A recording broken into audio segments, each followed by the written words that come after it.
Pinaka-sentro na pinagbabawal po ng Diyos. Amen. Yung pagsamba sa mga Diyos-Diyusan. No? Diyos-Diyusan. Pag sinabing Diyos-Diyusan, una dyan yung mga imahe. Imahe. Imahe. Yung mga ribulto. Ganon. Pero kung papalawagin pa natin yan, hindi lang ang mga ribulto. Mayroon po yung sinasamba ng tao na mga iba pa. Katulad ng labahan. Ay, Diyos-Diyusan po yan. Kapag yan ay tinarabaho mo sa araw ng pagsamba, hindi ka na masamba. Sinong Diyos sa buhay mo? Ang labada. Labahan. Ang labahan. Kung trabaho naman, doon sa construction o yung mga iba pang mga gawain, ang iyong inuna sa araw ng pagsamba, ano ang Diyos mo sa araw na yun? Trabaho.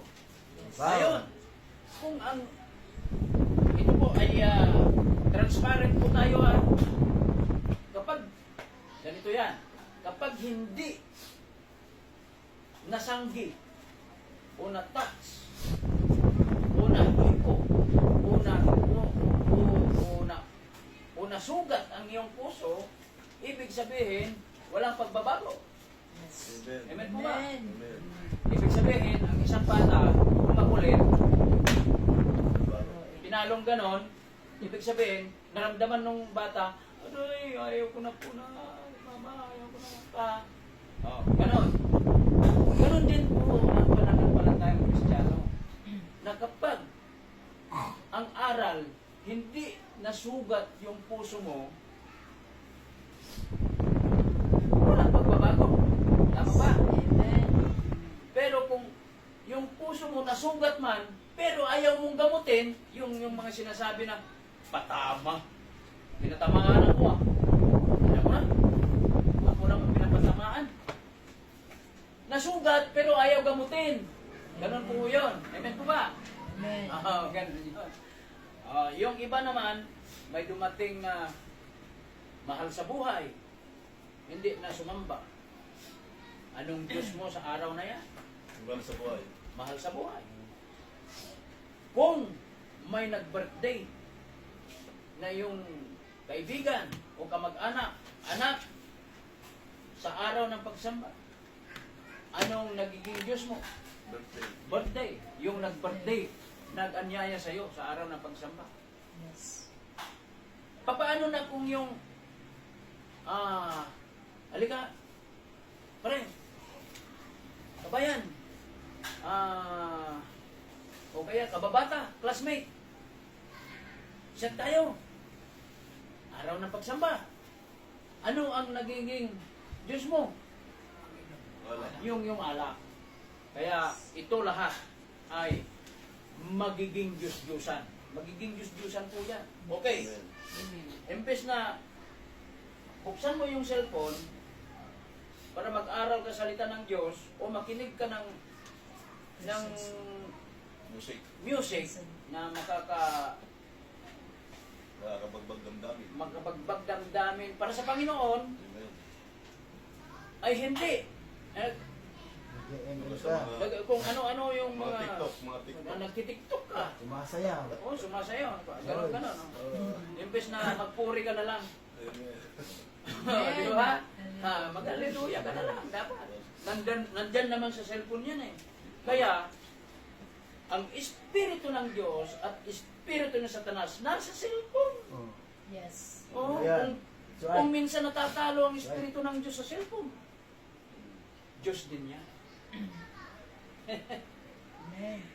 Ayan. Kaya maselan po ang ating pag-aaralan ngayon. Kristiyano na tayo, nakakilala na tayo sa Diyos, pero mayroon pa pagsamba ng mga Diyos-Diyusan. Kaya ganito po ang sinabi po ng aklat ng Exodus, chapter 20, verse 3 hanggang verse 5. Ganito po ang sinabi, huwag kang sasamba sa ibang Diyos maliban sa akin. Chapter. Yes, amen. Chapter. 20. 3 to 5.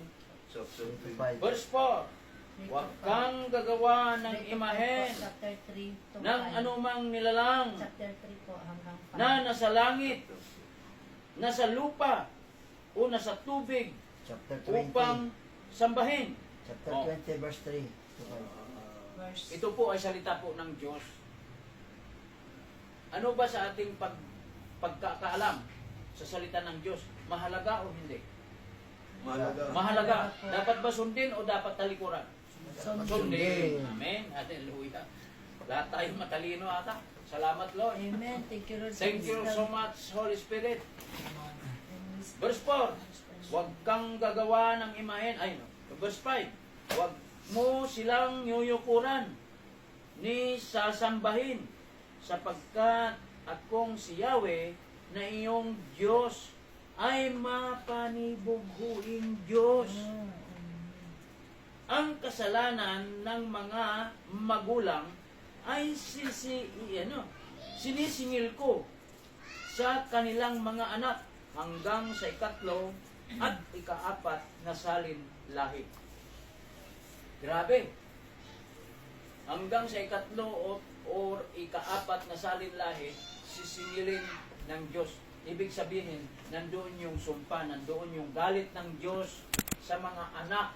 Kaya, tayong mga magulang, sikapin na po natin, sikapin na po natin na putulin ang pakikipag-ugnayan natin sa mga Diyos-Diyosan. Yes. Amen. Putulin na upang yung maging anak natin, hindi na doon hahantong pa ang galit ng Diyos. Tama? Yes. Amen. Hallelujah, purihin ng Panginoon. Kaya napakahigpit po ang sinasabi po ng Panginoon sa banal na kasulatan na kailangan siya lang ang ating sasambahin. Wala nang iba. Hindi siya. Siya lang. Amen. Wala na. Siya lang ang ating sasambahin. Hindi natin pwedeng ipagpalit ang Diyos sa araw ng pagsamba. At kahit na hindi araw ng pagsamba, hindi na tayo dapat pang gumagawa sa mga hindi angkop na mga gawain na labag po sa kalooban ng Diyos. Amen. Amen. Upang nakikita, halimbawa, Kristiyano po tayo. Kristiyano po tayo, nagpupuri tayo sa Diyos. Pero, naglilikha ka naman ng hindi maganda sa iyong kapwa. Aba, hindi pa rin angkop. Hindi na aangkop, hindi na aayon doon sa kalooban ng Diyos. Dan doon pa rin ang pagsunod mo sa mga mali na gawain o nakakasakit sa kapwa. Ang Diyos mo, yung hindi magandang pag-uugali. Yan. Hindi magandang pag-uugali. Sinabi ng banal na kasulatan, ang gumagawa ng pagkabahabahagi ay isang mabigat na kasalanan. Amen. Yung pagkabahabahagi. Kaya nga mga kapatid, kung tayo po ay tinalikuran natin ang mga Diyos-Diyosan, ay ganito man na ang sinabi ng verse 6. Ganito po ha, pakinggan po ninyo. Hoy, hallelujah. Dito kayo dito. Amen. Salamat sa Diyos. Kawan dalawa dito. Salamat sa Diyos. Dili na kayo. Ayun, ito pa sa... Ito paupuan. Ay, very good. Amen. Hallelujah. Nakita yung kapatid ni Jerome. Saan si yung kasama ko be, yung isa si Shen. Si Shen be, saan be? Yun. Doon sa mga natin. Okay. Ang topic po natin dito sa Sunday School po natin ay patungkol po sa mga Diyos-Diyosan. Anak, no? Patungkol sa mga Diyos-Diyosan. Kaya mag-ingat po tayo sa mga Diyos-Diyosan. About po sa mga ginawa ng kamay na mga sinasamba ng mga tao. Yun, katulad ng mga imahe, mga ganon. Ngunit kung palalimin po natin yung ating pag-unawa sa mga ganitong kalagayan ng ating buhay bilang tao, hindi lang pala yung imahinga yan ang Diyos-Diyosan. Yes. Ay yung mga araw-araw na ating ginagawa, kapag yan ay tapat ng linggo, yun pa rin ang ginagawa mo, hindi ka nagsamba, ay ang dinidiyos mo yung trabaho mo. Kung marami kang labada, ay marami akong labada, linggo ngayon. Maglaba muna ako, saka na ako magsimba. Sa susunod, anong Diyos mo sa araw na yan? Labada. Inanyayaan ka ng isa mong kaibigan at mayroon kayong mahalagang pupuntahan sa araw ng pagsamba. Anong Diyos mo sa araw na yan? Ang dinudiyos mo sa araw na yan ay ang iyong kaibigan. Kaya mag-ingat po tayo na huwag natin sirain yung pakikipag-ugnayan natin sa gawain ng Diyos sa araw ng pagsamba. Halimbawa, isang halimbawa, magbigay pa ako ng halimbawa. Birthday. O kaya may darating galing abroad. Ay, chocolate yun eh. May chocolate. Dates. O ano pa. Regalo. So, imbes na magsimba ka, punta muna ako sa airport kasi baka mauna. Kaibigan ko, classmate ko yun, kamag-anak ko yun, pinsan ko yun, kapatid ko yun. Anong dinudiyos natin sa araw na yan? Yung darating na special sa buhay mo. Hindi na ang Panginoon ang special sa buhay natin. Kaya mag-ingat po tayo sa ating ginagawa sa araw ng pagsamba. Dahil ang Diyos ay mapanlubuhin Diyos.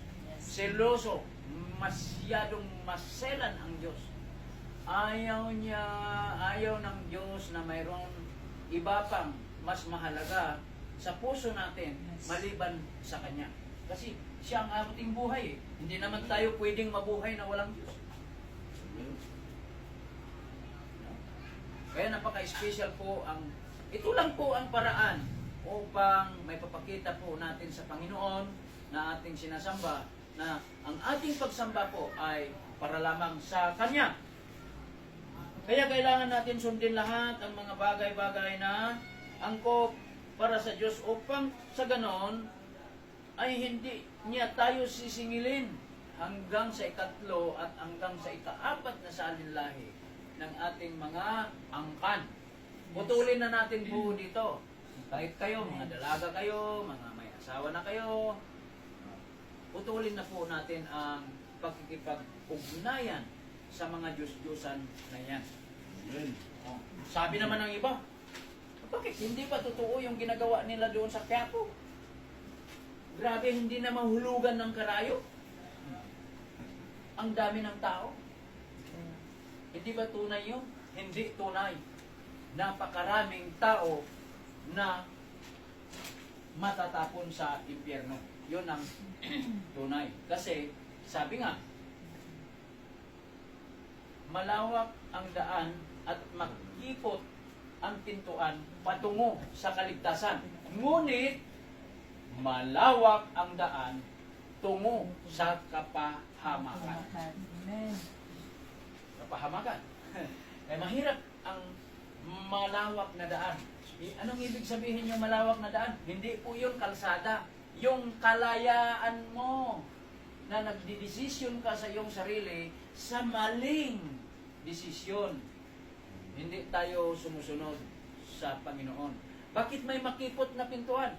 Sapagkat hindi ka makakapasok sa makipot na pintuan kung hindi ka magpapalinis sa Panginoon. Amen? Sa salita ng Diyos. Kung hindi ka magiging malinis, hindi ka pwedeng pumasok sa makipot na pintuan. Bakit? Kasi ganyan-ganyan.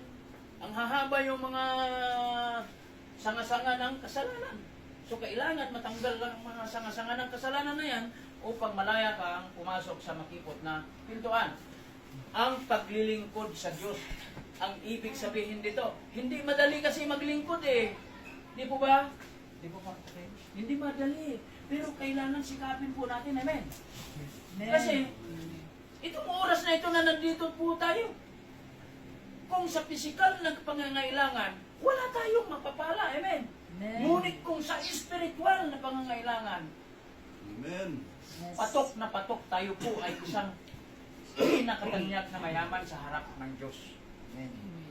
Diba? Ngayon, kung sinusunod po natin, sabi po dito, ngunit ipinadarama ko ang aking pag-ibig sa libu-libong salinlahi ng mga umiibig sa akin at tunay na tumutupad sa aking mga kautusan. Amen. Narinig niyo po? Sabi ng Diyos, ngunit ipinapadama ko ang aking pag-ibig sa libu-libong salinlahi ng mga umiibig sa akin at tumutupad sa aking mga kautusan. Sabi ng banal na kasulatan ayon sa salita ng Diyos. Tanong, hindi ba talaga pwedeng sambahin ng Diyos-Diyosan? Tanong! Sige, tanong na. Magtanong po kayo. Tanong na tanong. Tanong. About Diyos-Diyosan. Diyos-Diyosan, Santo-Santo. Ang dami sa sunod sa Quiapo hanggang ngayon. May nahuhubaran pa ng short. Labadera. Makapuna sila ng panyo doon. Oh. Ah. Kasi revolto lang yun. Oh. Rebulto. Ano ba? Mahalaga ba ito o hindi? Tanong kayo, magtanong. Tanong.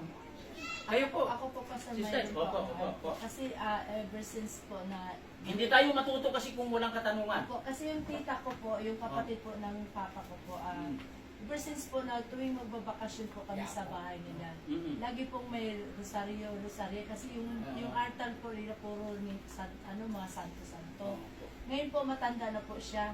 Yung alam niyo po yung ang tanong ko, ang concern ko po doon pastor, yung parang sobra niyang devoted po na tinatanong ko po kasi sa sarili ko na masyado siyang devoted doon sa santo na siyempre ako iba yung sumasali ako pero hindi po ako pero nag-o-observe ako kasi yung tita ko po sobrang devoted, parang po siya yung alam niyo po yung hindi ko po maintindihan, sabi ko kung hindi ko lang siguro to kilala parang siya kasi sobrang devoted po siya, Devoted siya, pastor, sa santo. Kahit sabihin ko, hawakan ko, sabi ko, itapon na natin to kasi hindi talaga tutunay na sinisamba. Kasi ito kahoy lang. Nagagalit siya sa akin. Kasi sabi niya, patawarin ka ng Panginoon, hindi alam ng ginagawa mo. Sabi ko, hindi. Kayo po, tita, hindi po niyo alam kasi ito po, wala po talagang ang tunay na Diyos ay buhay. Tanong.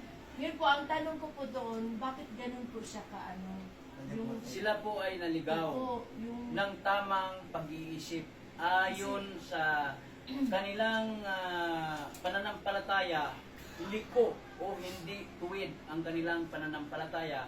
Sila po yung mga taong napiringan, nabulag. Bulagan. Nabulag sa katotohanan. Ganito po ang sinasabi sa aklat ng Jeremiah, chapter 10, verse 3. Ang Ginoo Diyos nila ay hindi maasahan. Tama yung sinabi mo, tapon na lang eh. Kasi ang Diyos nila hindi maasahan. Okay, tuloy basa. Isang punong kahoy na pinutol sa gubat. Inanyuhan ng mga dalubhasang kamay. 4. At pinalamutian ng ginto at pila. Idinikit at pinakuan upang hindi mabuwal. Buwan. Upang hindi mabuwal. Yan, dumating yung dalawang anak ng Panginoon. Pasok na kayo po. Tuloy basa. Amen. Ang mga Diyos-Diyosang ito ay tulad sa Dito, pasok. Yung pasok kayo. tulad sa panakot ng ibon sa gitna ng bukid. Dito. Dito na.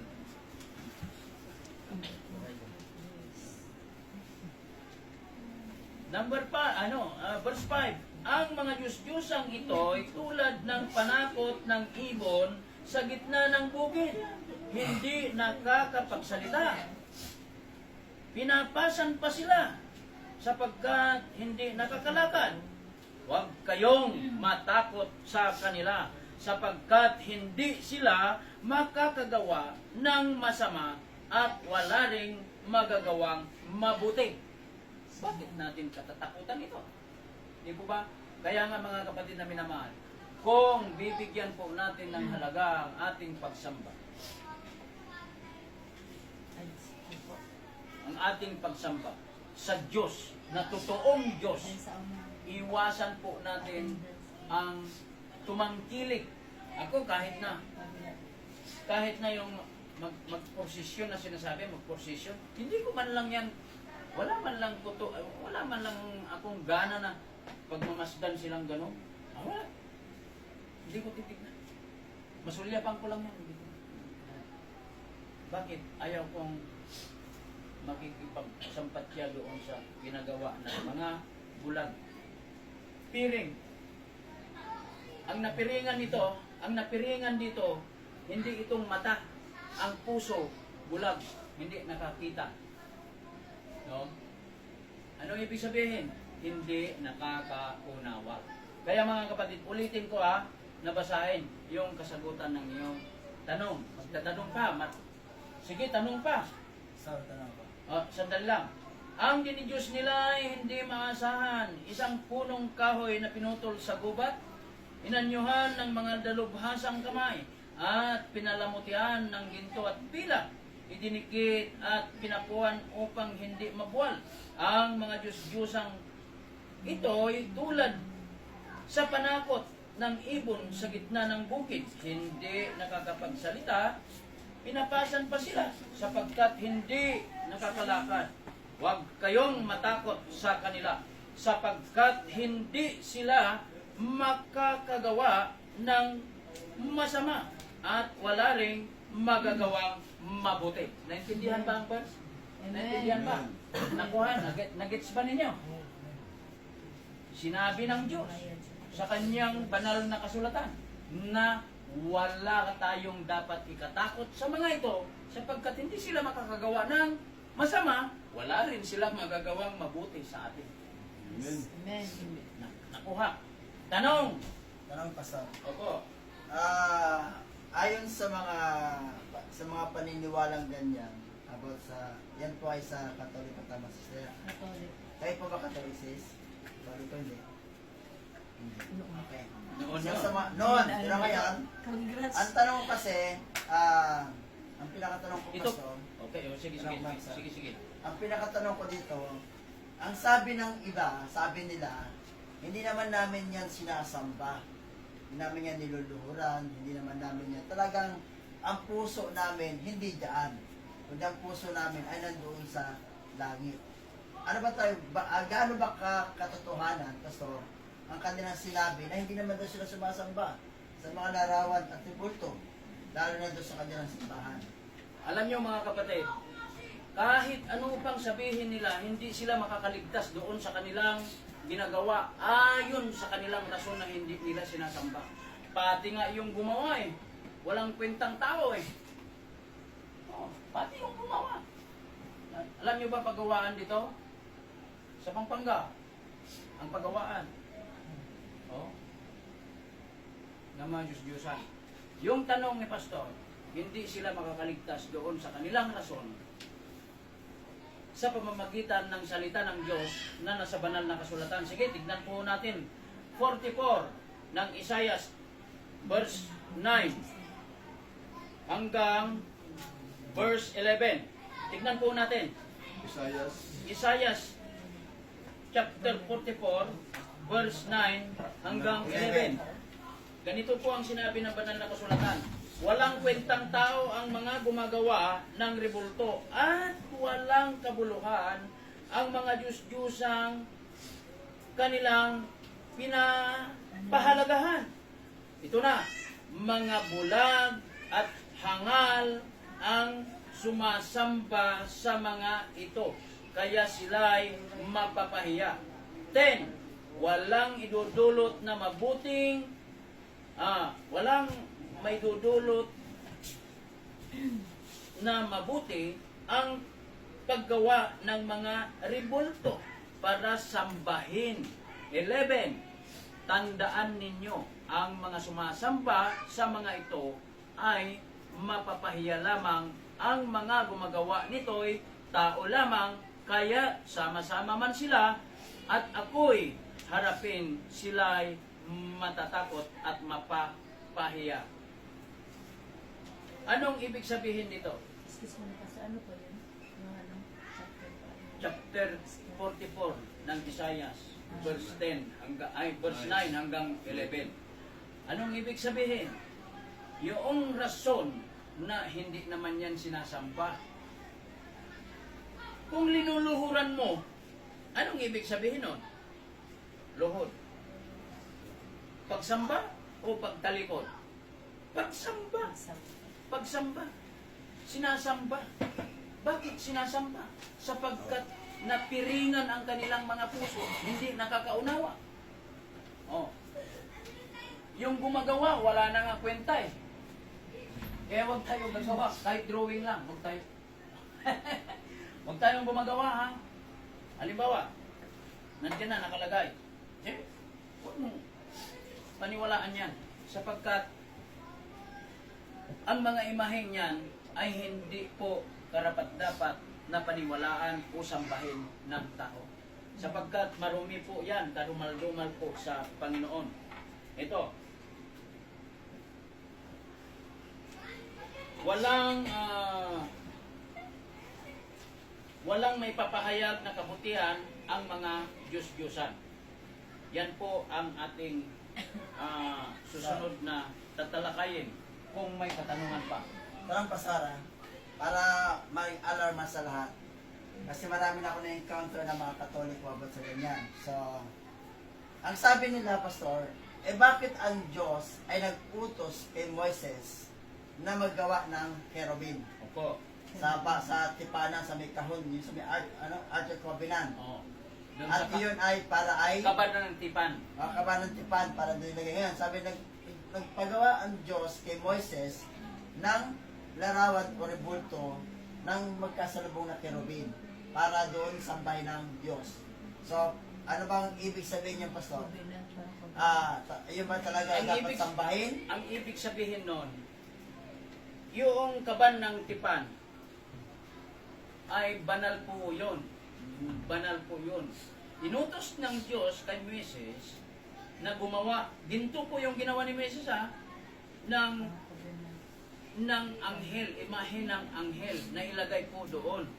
Na upang yung mga pakpak na ilagay ay nalililiman yung kaban, yung box, yung baul ng tipan. Opo. Na nandoon nakalagay yung kautusan. Yan. Upang isa yon na disenyo po yun na, disenyo na yun ay banal. Sa Diyos yun, sa Diyos yun. At hindi inutos ng Diyos na yung mga linagay ni Moises doon ay sasambahin. Hindi po inutos ng Diyos na sasambahin yun. Kundi yung disenyo upang pagkakilanlanan na yung po ay banal sa Diyos. Mayroong kerubin doon na nakaganyan. Nakaganyan sila ng Magpasalubong na pakpak. Opo. Upang maliliman. Yun ang utos ng Diyos eh. Pero hindi. Sambahin nyo ang mga yan. Hindi. Kundi ako ang Diyos ni Abraham. Sabi, ako ang Diyos ni Abraham at Diyos ni Isaac. Oh.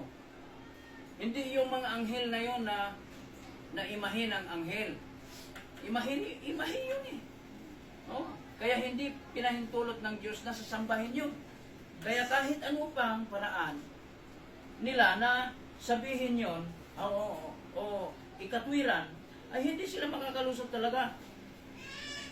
Kasi ang sinasabi po dito ay yung pagsamba.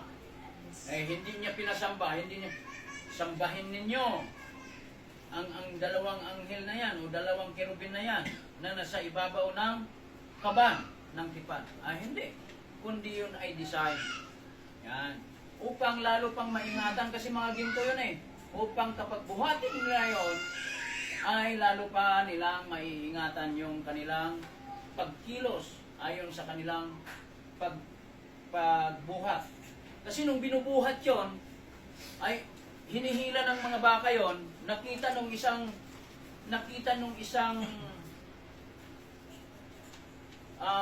kasama ni Moises, nung parang mistulang mabuwal yung kaban ng tipan, ay kanyang hinulungan, kanyang hinawakan. Hawakan. Ano nangyari doon sa tao? Eh, pagmamalasakit yun eh, namatay. Namatay. Bakit? Pinangunaan niya ang Diyos. Hindi pa pahintulot kasi ng Diyos na masisira yun eh. Oh, namatay. Ingatan yung kuko. Bakit namatay? Sapagkat hindi nag-ingat. Hindi niya inisip na yun ay sa Diyos. Ang Diyos po ang namamahala po doon. Hindi may pahintulot na yun po ay sisirain. Okay. Illustration. Nagets nyo pa po? Amen. Amen. Hindi pinasamba ng Diyos yung anghel eh. Pero ngayon, sinasamba Arkanghel, San Miguel, no? Ano pa yung mga anghel na yan? Oh, di ba? Okay. Lucifer. Ayon dito sa aklat ng Habakuk. Habakuk. Chapter 2, verse 18 and 19. God saying, sinabi ng Panginoon, huwag kang gagawa ng imahe. Okay? Huwag kang gagawa ng imahe. Binilin na yan sa chapter 2, Habakuk, verse chapter 2. Habakuk. Verse Ibinilin na ng Diyos Chapter 2, verse 2. itong huwag Chapter kang 2, verse 18, 19. huwag kang gagawa ng imahen o Diyos-Diyosan. Binilin na po dito sa Exodus 20. Pagdating natin dito sa Habakuk, ay nag-continuous yan. Hindi napatid. Hindi napapatid po.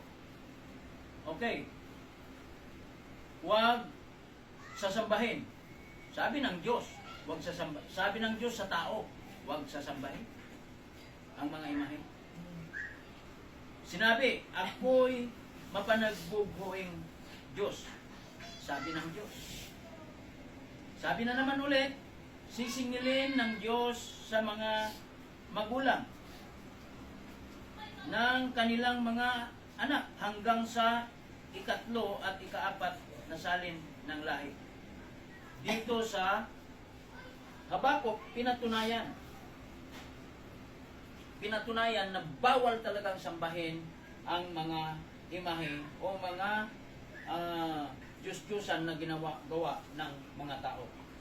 Sabi po dito sa Habakuk chapter 2 verse 18 hanggang 19, ganito po ang sinabi, ano ang kabuluhan ng Diyos-Diyosan? Tao lamang ang gumawa nito. At pawang kasinungalingan ang sinasabi nito. Bakit pawang kasinungalingan? Kasi sabi nila, naghimala. Oh, naghimala. Marami nagsasabi na naghimala. Pero, kung tupuyin po natin, nauna na po ang kasabihan o kasulatan. Sabi, tao lamang ang gumagawa nito at pawang kasinungalingan ang sinasabi nito. Ano ang ginagawa nitong mabuti upang pagkatiwalaan ng gumawa? Wala. Ito ay isang Diyos na hindi man lang makakapagsalita. So, walang kabuluhan po. Kahit ano pa ang sabihin na, tama yung sinabi ng Exodus 20, verse 2 hanggang 5. Okay? Amen. Tama yung pinapaliwanag doon. Sapagkat hanggang dito sa Habakuk, aklat ni Propeta Habakuk ay itinuturo ni Propeta Habakuk ayon sa revelation ng Diyos sa kanya. 19. Mapapahamak kayo. Sabi na. Mapapahamak kayo ginigising ninyo ang isang pirasong kahoy. Anong sabi? Pinapabangon ninyo ang isang mapapahamak kayo. Ginigising ninyo ang isang pirasong kahoy. Ang ibig sabihin, ginagawa mong totoo. Kahit hindi. Kasi yung mga himala, ganon, himala. Hala, naghimala yung imahe. Niyak.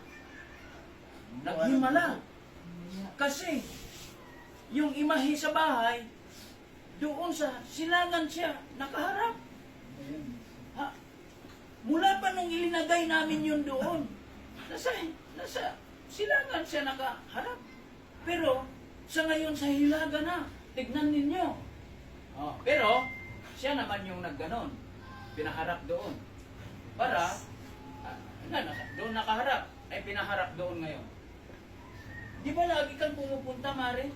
Pare, di ba lagi kang pumupunta dito? Alam mo na doon nakaharap yan eh. Bakit ngayon doon na nakaharap? Ay, ganun. Di ba? Yan po yung mga tinatawag na propaganda upang yung kanilang sinasambang mali ay mapapatunayan na kunyari totoo. Way back 1984, wala pa kayo. Siguro mayroon na kayo. May si Branting, 1984. Natandaan mo ba yung the bleeding heart of Virgin Mary doon sa Luacan? Baby pa ako yan. Luacan, Baguio, doon sa may Luacan Oh. Airport. Naku, pati nanay ko napunta doon, pila. Dalawa ka na po. Pila. Kasi, Dinadayo yan eh. kukuha ka lang ng tubig doon Wala water. at paghihilamos mo at inumin mo. Ay, gagaling ka na. Wala namang gagaling. Di po ba? Kaya, ito, tama po yung sinasabi dito na mapapahamak. Pinapabangon ninyo ang isang bato. May papahayag ba sa inyo ang isang Diyos-Diyosan? Maaring ito'y nababalot ng pilak at ginto, ngunit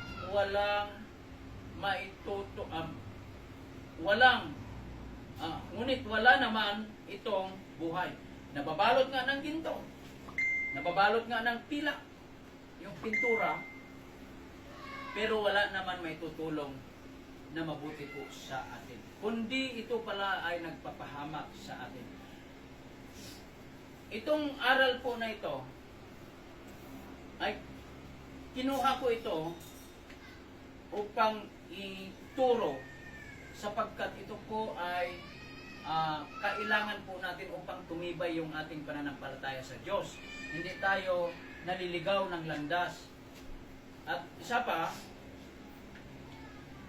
maari nating ituro sa mga walang paniniwala. Ngayon, kung nakuha ano yung verses, yung mga chapter sa mga aklat na ginamit po natin, ito po ay magiging katibayan na pwede niyong ituro ang hindi pagsamba sa mga Diyos-Diyosan. Hindi po katwiran yung nakagisnan. Kapag sabihin nakagisnan namin, o kaya depende sa tao yan, yung paniniwala ng tao, respeto natin. Hindi, wag po. Irespeto natin yung tao, pero yung maling paniniwala, wag natin sabayan. Huwag tayo makikisabay. Mayroon akong ipapakita ang picture. Mayroon akong ipapakita ang picture na ito po ang sinasamba ng mga tao. Sandali, tignan po natin. Sandali. Sandali po. Sana yung picture. Ayan. Tignan po natin ito. Sana makita ko kagad. Kaya, mga kapatid, pwede kong isend po sa inyo ito para makita din ninyo yung kahalagaan ng ating pinapag-aralan sa araw po na ito. Sunday school. Okay, wala na magtatanong. Okay. Sandali lang po ha. Sandali lang po. Hanapin ko lang itong munting nagpapatibay po ito sa aking na Sunday school po. Para makita po natin saan na kaya, Lord, pakita mo po, Panginoon. At titignan ang inyong mga anak na nabuksan na ang kanilang mga pananampalataya. Okay, ito po, isa-isa ito. Paikot na lang po. Paikot na lang, hindi niyong basahin. Sa kasalukuyan ngayon, na dinyo Diyos ng ating mga kapatid, sa mundong ito, na mga minamahal ng Diyos, na kailanman hindi sila nagmahal sa Diyos, ay mga artista. Artista. Tama ba? O, tignan nyo si Tadyo eh. Tignan nyo yung mga Diyos. Hindi naman baka nandiyan yung mukha mo. Basahin nyo. Pwede pa pasa yan sa May group pag- chat. Opo, pwedeng ipasa yan sa group chat natin. Para makita, pwede nyo ipakita yan. O, Nakita yung picture mo dyan. Diyos. ano sabi ng artista? Huwag niyong sambahin ang aking larawan. Hindi ako si Jesus, sabi. Oh, papasa ko rin yan. Yan, JC. Para makita niyo. Di ba? Artista ang Diyos nila. Baba, sikat para yung mga artista na yan, naging Diyos na. Pero nagmamakaawa ang mga artista. Nagmamakaawa sila. Nagmamakaawa sila. Ano sabi nila? Huwag nyo nang sambahin, huwag nyo nang ikabit. Yan sa mga kwan. Para sambahin, hindi ako si Jesus. Hindi ako si Jesus. Sabi, hindi ako si Jesus. Si Jesus nandun sa langit. Hindi ako yung tunay na si Jesus. Artista lamang ako. Di ba? Ngayon, kung sumasamba ka doon sa mga imay-imay ngayon, aba, artista para ang Diyos mo. Yan. Ano kapatid? Baka may kalendaryo ka pang ganyan. No? Tignan nyo, yung mga sumasampalataya sa ganyan.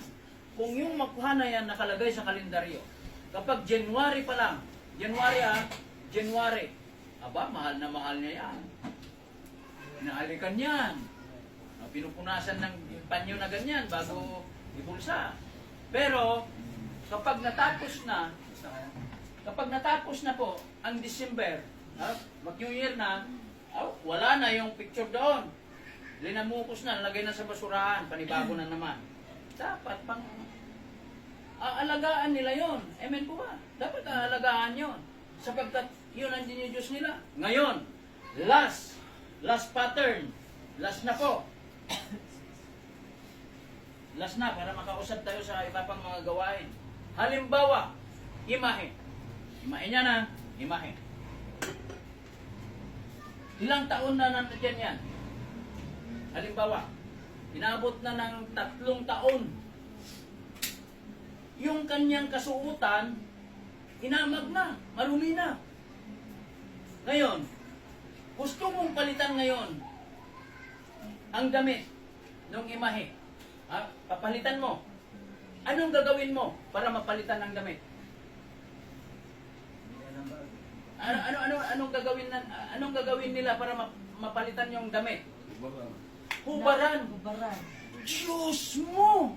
Hinuhubaran mo! Aba, ibang usapan yun. Amen po ba? Nakuha nyo ang mali Yes. at saka yung tama. Napaliguan mo. Sinasamba mo yan. Tapos, palitan mo yung damit, hubaran mo. Di ba?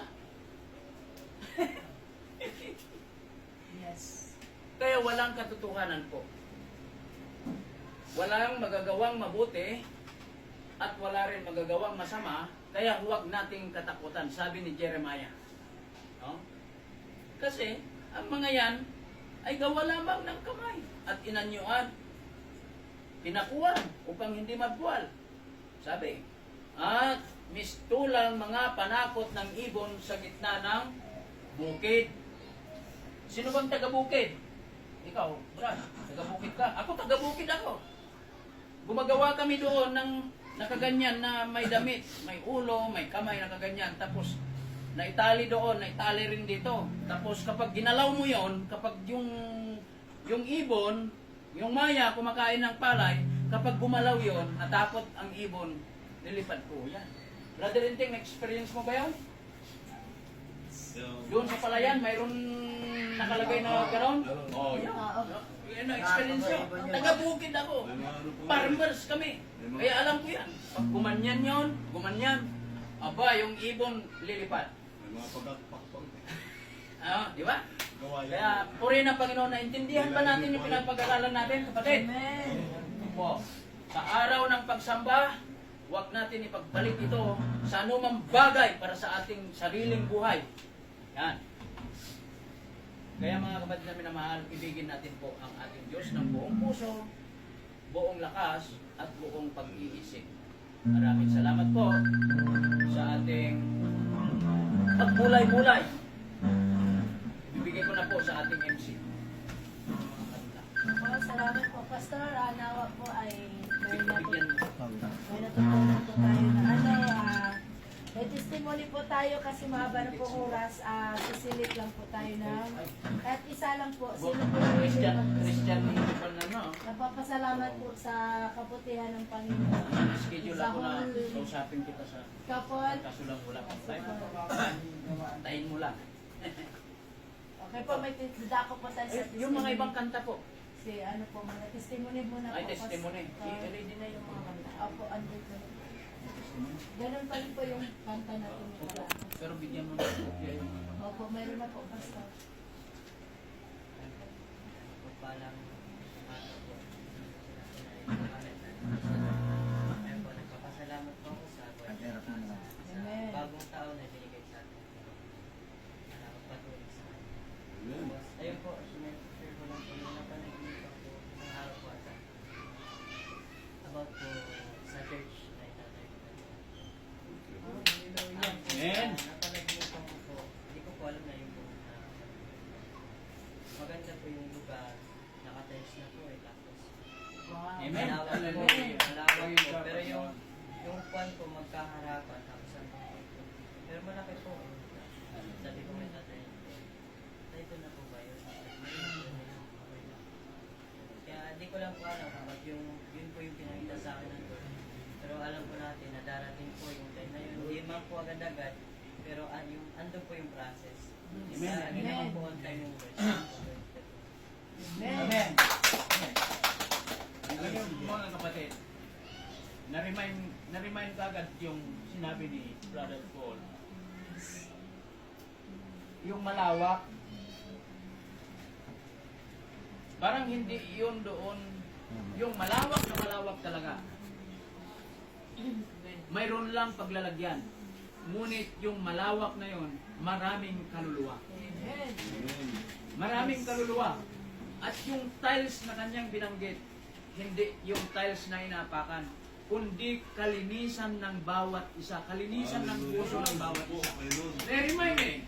Amen. So, pag-ingatan po natin yung salita ng Panginoon. No? Amen. Amen. Salamat sa Diyos. Thank you, Lord.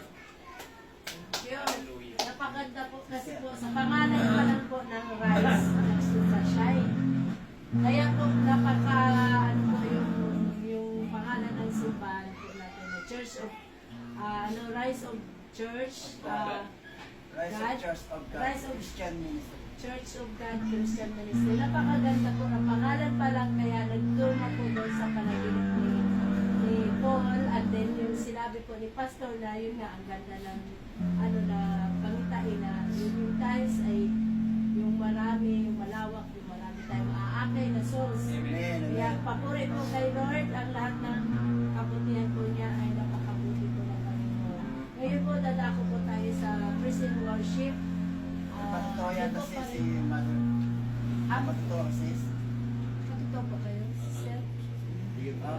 Ay. Kasi po so hindi po sa sunod po, ano po kayo. Sige, sige, sige. Hindi po, dadako Sige, po tayo sige. sa sunod. Ano po, ikaw ang kay Laila G. Ilan po ang copy niyo po? Share na lang po kayo, brother.